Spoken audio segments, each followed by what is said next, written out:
안녕하세요. 장희택입니다. CES, 미국에서 열린 미국 가전쇼 CES에 대한 소식 전해드리겠습니다. 뭐 가전쇼라고 하지만 전자쇼죠. 전자기술의 신기술들이 많이 선보이는 자리고요. 최근 몇 년 동안은 자동차에 관련된 전기차, 자율주행, 배터리 이런 이슈들이 굵직굵직한 얘기들을 많이 해냈던 곳인데 올해는 이게 열린운동 만운동해서 별다른 뉴스가 나오질 않았습니다. 또 잔뜩 기대하고 저처럼 이렇게 막 봤는데 야 이거 뭐냐 이거 진짜 시간이 아깝다라는 생각이 들었지만 거기서 이제 저희가 꽉 이렇게 모아가지고 요점만 쫙 모아가지고 아주 짧게 딱 해가지고 딱 2021년도 CES에서 자동차 관련된 얘기 뭐가 있었냐 딱 들려드리겠습니다.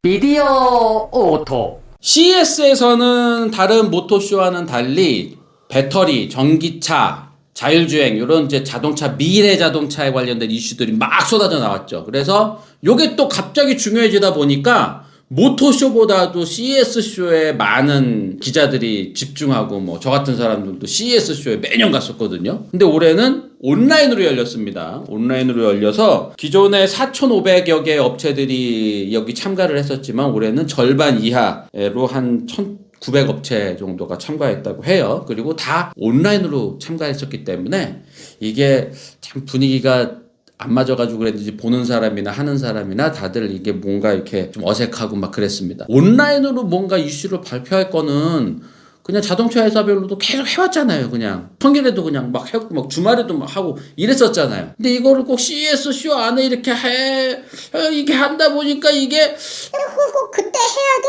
이거 어차피 뭐 우리가 그냥 만들어가지고 영상 올리는 건데 이거를 꼭 그 CES 쇼에 해야 돼? 이런 거죠. 네, 그리고 기자들도 야, 그거 꼭 CES 쇼에서 봐야 돼? 언제나 뭐 엊그제도 막 뭐 애플이랑 현대 한다는 거 막 빵 터지고 뭐 누구랑 제휴했다는 거 빵 터지고 뭐 거기 또 특별한 게 터질래나? 네, 특별한 게 터질래나 해가지고선 저도 이제 보긴 했는데 별거 없었습니다. 많은 불참 회사들이 있었어요. 현대기아차 불참했습니다. 그래서 별다른 이슈가 없었고 토요타도 불참하고 포드도 불참하고 그리고 자동차 부품업체들이나 이런데 그리고 중국 회사들 대거 불참하고 그래도 이제 미국에서 열리는 쇼답게 GM이 여러 가지 얘기를 했습니다. GM은 일단 로고까지 바꿨어요. 이번에 로고까지 바꾸면서 예전에 커다란 대문자로 딱 권위적으로 빡 파란색으로 줄쫙 빡 이런 대문자 이 로고가 아니고 소문자로 이렇게 딱 약간 전자회사 느낌 나는 소문자로 한 요 로고를 앞세워서 대량 생산 자동차 회사 이미지를 벗고 전기차, 자율주행 이런 거를 중심으로 한 모빌리티 솔루션 회사로 거듭나겠다 이런 느낌을 엠블렘을 확 바꾸면서 얘기를 하고 있습니다. 새로운 모빌리티에 대해서 많이 얘기를 했는데요. 첫 번째로 주목을 받은 거는 물류 솔루션을 소개했습니다. 한마디로 말하면 이제 택배 시스템, 미국의 택배 시스템을 관심을 두겠다는 건데 이게 이름은 브라이트 드랍이라는 얘기를 했어요. 요거를 페덱스에 올해 안에 500대를 공급하기로 했다는데 전기차입니다. 전기차 트럭. 요 배형 트럭이 전기차고요. 그리고 이 배형 트럭만 개발해서 공급하겠다는 게 아니고 물류 시스템을 공급하잖아요. 이 밴으로 들어가는 짐조차도 밑에 전기 모터가 달려있는 요런 것들이 막 이렇게 뭐 쪼글쪼글 굴러와가지고 요 차 안으로 자동으로 쑥쑥 들어가고 또 도착해서도 차 안에서 자동으로 이렇게 빠지고 요런 혁신적인 물류 시스템을 보여주겠다는 겁니다. 최근 팬데믹의 영향으로 미국에서도 택배량이 폭증하고 있습니다. 월마트라든가 이런 데 사람 모이는 곳에 이렇게 가는 것들이 제한되다 보니까 온라인 쇼핑으로 여러 가지 식료품들이나 이런 생필품 같은 것들을 사고 또 그거를 온라인으로 배달을 하는데 하여튼 이 택배 시스템을 전반적으로 좀 업그레이드 하기 위해서 GM이 브라이트 드랍이라는 거를 올해 안에 페덱스에 500대 공급하고요. 내년에도 뭐 계속 늘려나가겠다고 하는데 요것 때문에 GM 주식이 꽤 많이 올랐습니다. 그 외에도 비행기를 또 선보였는데 이게 현대자동차에서 작년 CES 쇼에서 선보인 UAM 비행기처럼 생겨 있고 프로펠러가 이렇게 달려 있는 UAM 요거랑은 사뭇 다르게 생겼습니다. 어떻게 보면 이렇게 드론처럼 생겼어요. 드론. 프로펠러 4개 달려 있는 드론처럼 생겨서 이게 딱 봐도 아주 멀리 가려고 생긴 건 아니고요. 그냥 근거리. 그냥 공항에서 어느 정도 빌딩 정도까지 요 정도까지만 이동하는데 쓴다고 하는데 딱 봐도 이게 이게 미래는 어떨지 모르겠는데 오히려 UAM 현대자동차에서 청사진으로 딱 내놓은 UAM은 비행기 날개 같은 게 달려 있고 그래서 이게 그래도 어느 정도 거리는 좀 갈 수 있겠네. 한 200-300km, 300-400km도 갈 수 있겠네. 라는 생각을 하게 하는데 요거는 프로펠러만 계속 돌아서 가는 거면은 이게 배터리 넣어가지고 이게 효율이 나올까라는 여러 가지 의심을 하게 됩니다. 띠리릭.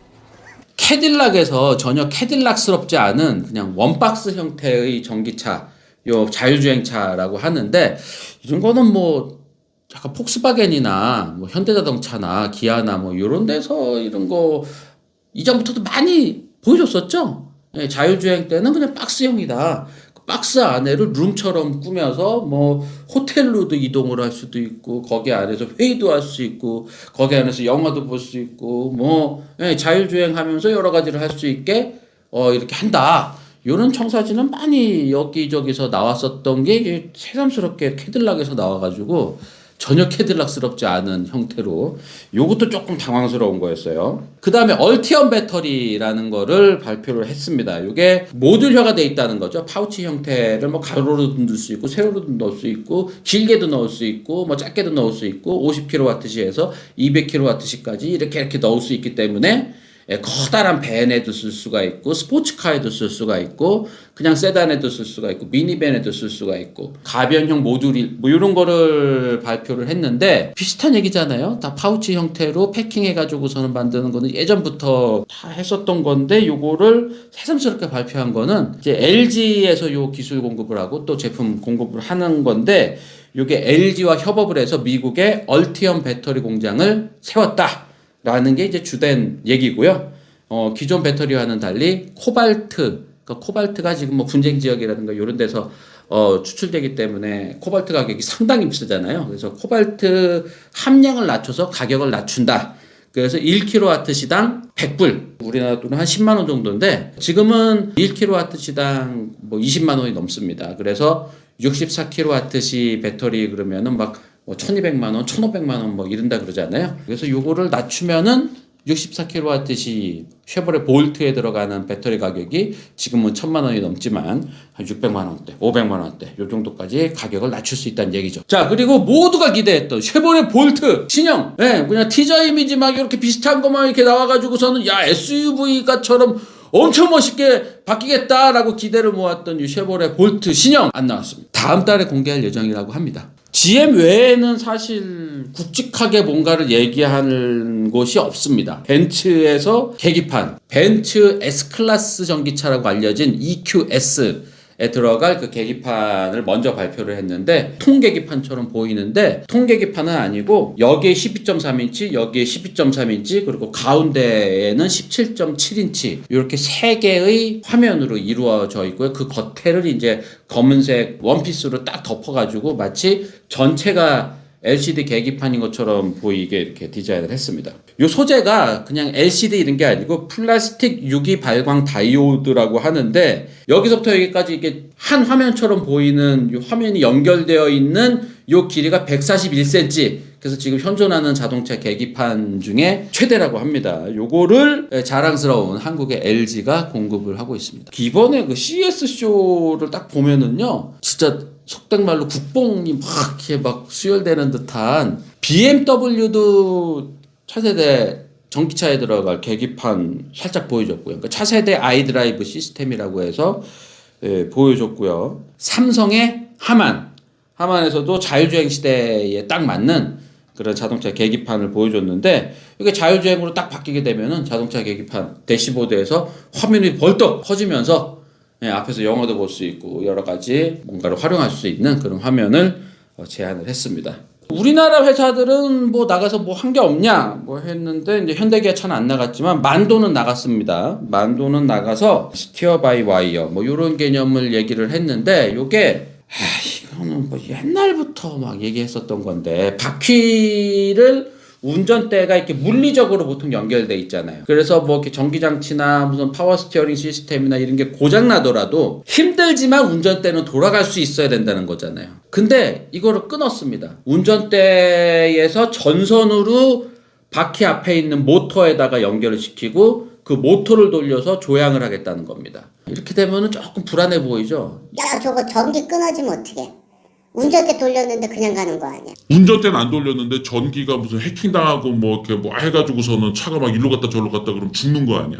벌써부터 불안하죠. 그래가지고 많은 회사들이 시프트 바이 와이어의 장점이 많지만 여러 가지 위험성이 있기 때문에 아직까지는 실용화하지 못했습니다.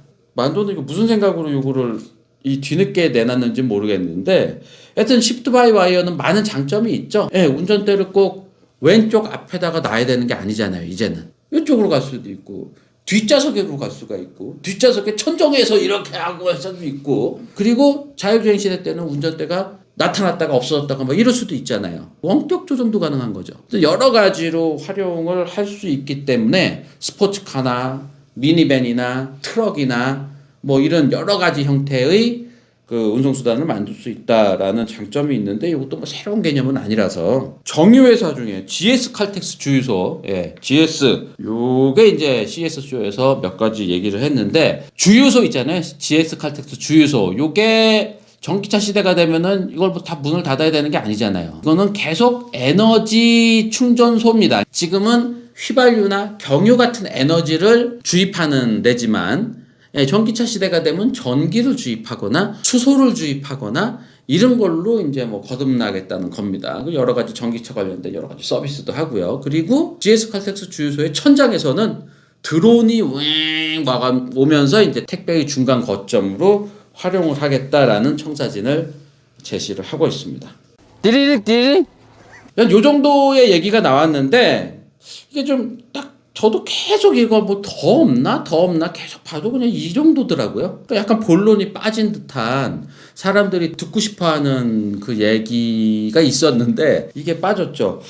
이 자동차 쪽 관심 있어하는 분들 또 이게 주식 하시는 분들이 특히 요즘에 자동차 쪽 주식이 막 오르고 있으니까 주식하시는 분들이 자동차에 관심 많으시더라고요. 근데 요 분들이 관심 있어하는 거는 차세대 자동차용 OS 요거 누가 가져갈 거냐 요거 궁금했었거든요. 이 자동차 OS 누가 하느냐에 따라서 그 기업 주식 지금부터 딱 사놓고 있으면은 몇 배 막 뭐 10배 팍 오른다는 생각으로 이제 자동차 OS 누가 가져갈 거냐 우리 컴퓨터 딱 키면 윈도우 켜지잖아요. 그 윈도우가 OS입니다. 자동차의 소프트웨어는 사실 지금은 딱히 없어요. 근데 요거를 통합해서 운용하겠다는 얘기죠. 자동차의 브레이킹 엔진, 뭐 전기 모터, 스티어링, 음악 듣는 거, 뭐 내비게이션 이런 것까지도 다 통합을 해서 하는 오퍼레이션 요 OS 요거 누가 만들 거냐? 테슬라는 사실 자체적으로 만들어서 지금 테슬라 OS라는 게 있죠. 그게 이제 전 세계 최초로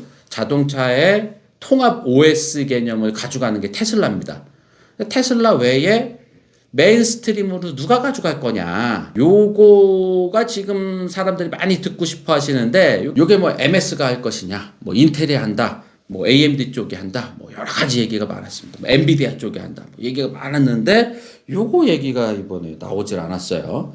그 와중에 LG전자가 며칠 전에 마그나랑 이렇게 합작한다 뭐 이런 얘기 나오면서 주가 또 확 뛰었잖아요. 그러면서 뭐 이때도 또 애플카 뭐 공급하는 거냐 뭐 이런 얘기 나오면서 주가 확 뛰었는데 CS 기간 중에 LG전자가 스위스에 있는 룩소프트랑 조인트 벤처를 설립한다라는 얘기가 있습니다. 룩소프트는 소프트웨어 만드는 회사예요. 근데 이것도 LG전자랑 마그나랑 룩소프트 이게 또 뭉쳐가지고서는 뭐 자동차용 OS의 판도를 바꿀 뭐뭐를 뭐 하는 거 아니냐라는 소문은 돌고 있지만 뭐 이렇게 딱히 나온 얘기는 없고요. 하여튼 자동차용 OS 이거 누가 이 안드로이드 같은 거 할 거냐 요거 하는 데가 사실 진짜 자동차 시장 그냥 슈퍼갑이 되는 거거든요. 자, 그 외에 자율주행 기술에 대해서 또 주도권 누가 가져갈 것이냐 요것도 관심 많습니다. 요것도 이제 여러 회사들이 뭐 우리가 자율주행의 표준이야 또 자율주행은 자율주행만으로 되는 게 아니잖아요. 그냥 자율주행 장애물만 피해가는 기술로 되는 게 아니고 차가 가야 될 그 전방의 3차원 지도를 계속 주고받으면서 가야 되는 거거든요. 그러면 이게 왜 5G로는 이 데이터 통신으로는 부족하단 말이에요. 그럼 이거를 어떻게 할 것이냐 위성으로 지도를 계속 쏴줄 것이다 뭐 이런 데도 있고 5G로는 모자르니까 중간에 뭐 클라우드 거점을 중간중간에 만들어가지고 뭐 그걸 해주겠다 뭐 이런 얘기를 해주는 데도 있고 여러 회사들이 있는데 하여튼 지금 야 그러면은 진짜 자율주행의 주도권은 누구야라는 게 아직도 공석입니다. 가장 자율주행에서 앞서가고 있는 건 테슬라죠. 그래서 테슬라 주식이 쭉쭉 오르는 거예요. OS도 갖고 있고 자율주행도 독보적이고 전기 배터리는 이제 이거 전기 배터리는 최신 시스템은 아닌데 그래도 뭐 생산량이라든지 이런 것들은 좀 안정적으로 가는 회사이기도 해서 이제 테슬라 주식이 막 오르고 있는데 하여튼 배터리 얘기도 이번에 기다리는 분들 많았죠. 전고체 배터리. 야, 그 만능 배터리라고 하는 전고체 배터리. 가격도 싸고 크기도 작고 용량은 엄청 들어가고 전기는 많이 들어가고 이거 또 청사진 누가 제시할 거냐 또 이랬는데 요 얘기도 별로 없어서 온라인으로 최초로 열린 2021년 CES는 딱히 주목을 많이 받지는 못했다라는 얘기로 마무리하도록 하겠습니다. 여기까지입니다. 장희태입니다. 고맙습니다. 뭐 이렇게 막 가다 보면 끝에는 다 한국의 모모가 공급 또 뭐 막 했는데 그거 한국에서 했었던 거 이거랑 비슷한 로드맵으로 가네? 현대자동차가 예전에 얘기했었던 거 아니야. 이런 식으로 다 우리나라가 이 세계 전기자동차 뭐 자율주행차 이런 거의 중심에 이렇게 막 달리고 있는 듯한 이런 국뽕을 막 이렇게 그런 느낌이 있어요. 미디어 오토